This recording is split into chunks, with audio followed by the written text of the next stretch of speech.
حضرات مفتیان کرام سے لوگ مسائل پوچھیں گے، لہذا آپ حضرات کی ذمہ داری بڑھ گئی ہے، لہذا تمام ہی حضرات کو میں اس طرف متوجہ کروں گا کہ اپنی ذمہ داری کا احساس کرتے ہوئے السلام علیکم ورحمۃ اللہ وبرکاتہ۔ بسم اللہ الرحمن الرحیم، نحمده ونصلی ونسلم علی رسولہ الکریم، اما بعد فاعوذ باللہ من الشیطان الرجیم، بسم اللہ الرحمن الرحیم، يرفع الله الذين آمنوا منكم والذين أوتوا العلم درجات،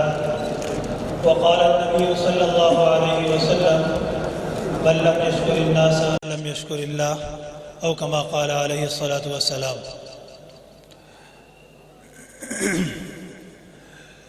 گرامی قدر سامعین، سب سے پہلے تو میں حضرت مولانا علامہ راشد محمود سومرو صاحب، ان کے برادر حضرت مولانا علامہ ناصر خالد محمود سومرو صاحب اور ان کے برادران کا شکریہ ادا کرتا ہوں اور انہیں اس کامیاب جلسے کے انعقاد پر مبارکباد پیش کرتا ہوں۔ ساتھ ساتھ آج کے اس جلسے میں، اس تقریب میں فارغ ہونے والے قرآن کریم کو مکمل کرنے والے حفاظ کرام کو بھی مبارکباد پیش کرتا ہوں۔ اسی طرح وہ طلباء جو کہ درس نظامی کی تکمیل کر چکے ہیں اور وہ علماء جنہوں نے تخصص فی الافتاء کے اندر اپنے علمی سلسلے کو مکمل کیا، میں انہیں بھی مبارکباد پیش کرتا ہوں اور ان حضرات کو اس طرف بھی توجہ دلاتا ہوں کہ جس طرح یہ سلسلہ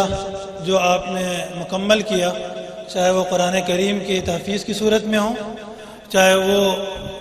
دینی علوم کی تکمیل کی صورت میں، اور چاہے وہ افتاء کی لائن سے جو آپ نے فتاوی کی جو ترتیب تھی اس کو مکمل کیا، یقیناً آپ لوگ قابل مبارکباد بھی ہیں اور اس کے ساتھ ساتھ آپ لوگوں پر بڑی ذمہ داری بھی ہے۔ اب آپ کو حفاظ کہا جائے گا، آپ کو علماء کہا جائے گا، آپ کو مفتیان کہا جائے گا۔ حفاظ سے لوگ قرآن کریم کے بارے میں پوچھیں گے، ان سے قرآن کریم پڑھوائیں گے، ان کے پیچھے نمازیں پڑھیں گے۔ حضرات علماء کرام کو لوگ اپنا مقتدیٰ اور اپنا رہنما بنائیں گے۔ حضرات مفتیان کرام سے لوگ مسائل پوچھیں گے، لہذا آپ حضرات کی ذمہ داری بڑھ گئی ہے، لہذا تمام ہی حضرات کو میں اس طرف متوجہ کروں گا کہ اپنی ذمہ داری کا احساس کرتے ہوئے اپنے آپ کو اللہ تعالیٰ کے ساتھ اپنے تعلق کو مضبوط کریں، اپنے ادارے کے ساتھ، علماء کے ساتھ اپنے نسبت کو، اپنے تعلق کو مضبوط سے مضبوط کریں، اور اس بات کے لیے بہت ہی زیادہ فکر مند رہیں کہ کوئی ایسا کام نہ ہو کہ جس سے آپ کو، آپ کے علماء اساتذہ کو، آپ کے مدارس کو کسی بھی طور پر آنچ آئے، کسی بھی طور پر ان کی طرف انگلی اٹھے۔ لہذا میری آپ حضرات سے مؤدبانہ گزارش ہوگی کہ اس پہلو کو سامنے رکھیں۔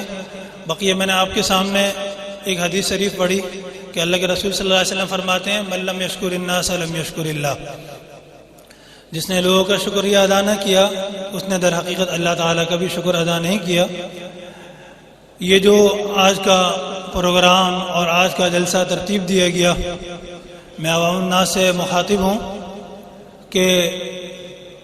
اس کے لیے اس ادارے نے، اس کے منتظمین نے، اس کے ذمہ داران نے جو محنت کی وہ آپ کے سامنے ہے، اور انہوں نے آپ کے لیے بڑے بڑے علماء، اکابر حضرات کو مدعو کیا، ان کے لیے انتظامات کیے۔ الحمدللہ اسٹیج پر بڑے بڑے حضرات موجود ہیں۔ یہ انتظامیہ کا آپ پر احسان ہے کہ آپ نے سہولت سے ان حضرات کی زیارت کی، ان کے بیانات سنے، اور ابھی حضرت شیخ الاسلام صاحب تشریف لا چکے ہیں، وہ بھی موجود ہوں گے اور دیگر حضرات بھی، تو ان کے بیانات سے بھی آپ مستفید ہوں گے، اسی طرح ان کی زیارت سے بھی مستفید ہوں گے۔ لہذا اس ادارہ اور اس ادارے کے منتظمین نے یہ جو آپ کے ساتھ تعاون کیا، آپ کے ساتھ جو احسان کیا، تو اس کا شکر ادا کرنا نہ بھولیے گا۔ اس ادارے کے ساتھ اپنے تعلق کو مضبوط سے مضبوط کریں۔ اس ادارے کے انتظامیہ کے ساتھ، اس ادارے کے ہر فرد کے ساتھ جتنا اپنا تعلق مضبوط کریں گے، اتنا آپ جو ہے اس ادارے کے جو آپ پر احسانات ہیں اہل علاقے پر، شہر پر، اس کا انشاءاللہ آپ لوگ شکریہ ادا کر رہے ہوں گے۔ میں والد ماجد حضرت مولانا محمد یحییٰ مدنی نور اللہ مرقدہ اور شہید اسلام حضرت ڈاکٹر علامہ خالد محمود سومرو رحمہ اللہ، ان کا معہد الخلیل تشریف لانا